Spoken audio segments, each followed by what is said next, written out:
project.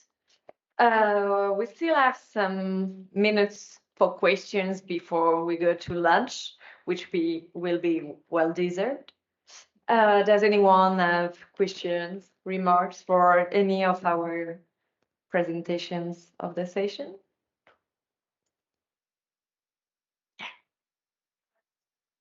With the mic, so that Cynthia is able also to. Thanks for that. Yes, it's really interesting, particularly in relation to looking at the songs and the peoples who left the Hebrides and went to Nova Scotia, particularly to North America. Yes, they took their songs and the language with them, but by the time John Lorne Campbell came along, in 1932, he went to Cape Breton.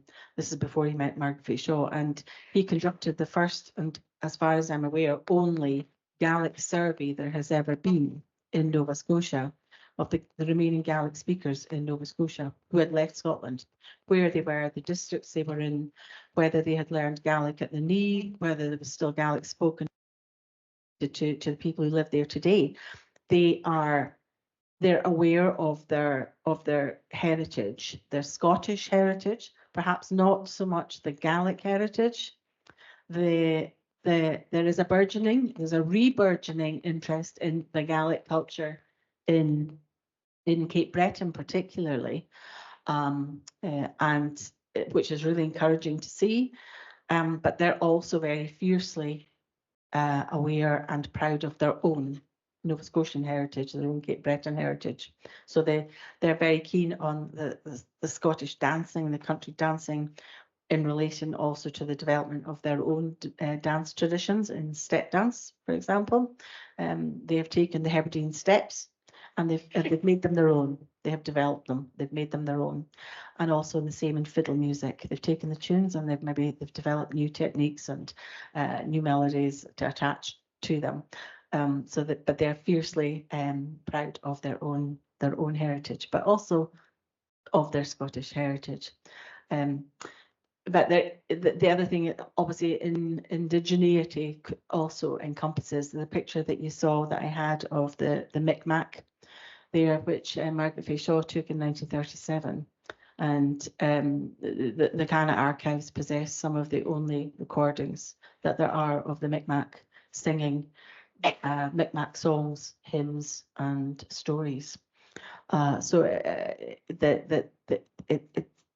fact that Scottish archives still contain this Indigenous content on the other side of the world is really fascinating. I don't know whether I've answered your question at all, but it's really interesting. It's a really interesting question. So thank you. Thank you. Oh, can you hear me? Is this working? So my question is for Cynthia. I hope you can hear us and you're still there. Yes, I can hear you. I'll take that as a yes. Thank you. So first of all, thank you for your presentation. Very interesting. My question relates to New Caledonia, especially in light of the recent disturbances. You mentioned climate change as one challenge for the preservation of historic buildings in general and heritage in general. Given that the future of the island there, as in many, is contested, often in such situations you find that the past or the interpretation of the past is also contested, and that in turn can be a challenge for the preservation of heritage. To what extent is that a challenge in the New Caledonian context, if it is at all? Yes, no, it's really one of the many issues that I have been considering since to be honest, when I was in New Caledonia the first time, 2014, I was working on other issues. It was always concerning the environment, but more from a religious studies perspective. When I was in 2022, I started to consider this from a cultural heritage approach, let's say.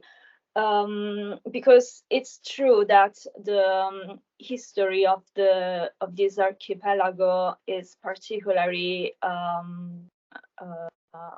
well, it still has a weight, as we can see, how it is still today affecting some of the riots that are still on in the city even. I don't know if I don't think that this has been considered enough for the preservation of historical buildings of all kinds. But particularly for the Maison Coloniale, for the colonial houses, this is probably not considered enough. In a way that, as I mentioned, the expertise is not easy to find on these islands, but also because probably it should be mediated in a different way in order to also appreciate what's behind of this, the technique, the let's say the technical, but the aesthetic as well, apart from the history. So I don't think, I hope that for the future this will be addressed in a different way, and it will be improved in a way that we can see, let's say, a little less anger against what is generally part of the history of the heritage of these islands. And I don't think that the new generations are all on this side of the criticism. I've seen many particularly interests in historical buildings from school students from all schools, also from the countryside, also from Kanak clans. So I don't want to make a distinction in this, but I think that there should be, but the dialogue around this should be improved, particularly in schools where and museums where you can have actually a different pedagogical approach.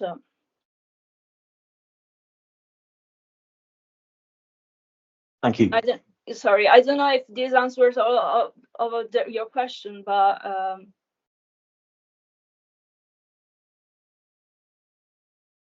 I cannot hear you.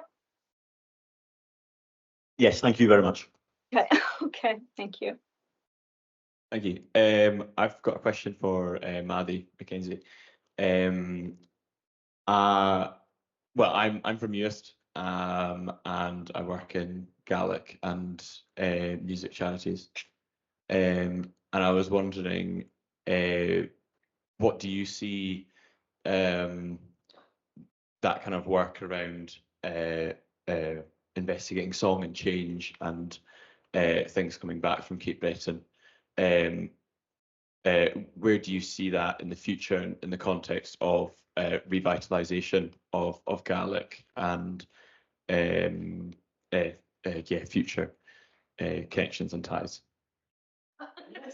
The fact the traditions are coming back again now from Cape Breton is hugely fascinating, and I think not only does it bring new material back, but it also brings new people back. And I think with the advent of initiatives like Keolis, for example, is fantastic. I mean, Keolis is really where my career really started as far as Gaelic and the Cana collections, etc., and singing is concerned.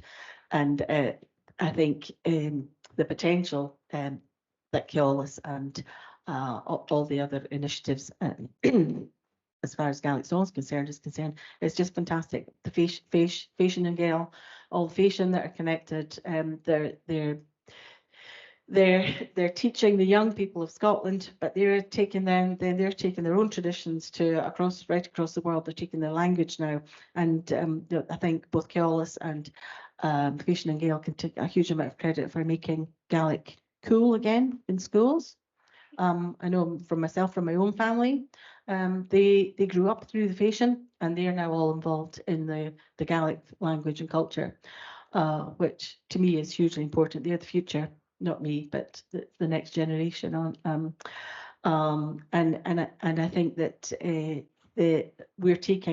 we've got new initiatives also as far as taking other aspects of the Gaelic culture across to Nova Scotia, and more in terms of like mod type events. We're working on that at the moment, which again is a whole other way to look at the Gaelic culture. But I'm sure we can continue this over lunch or after some tough black.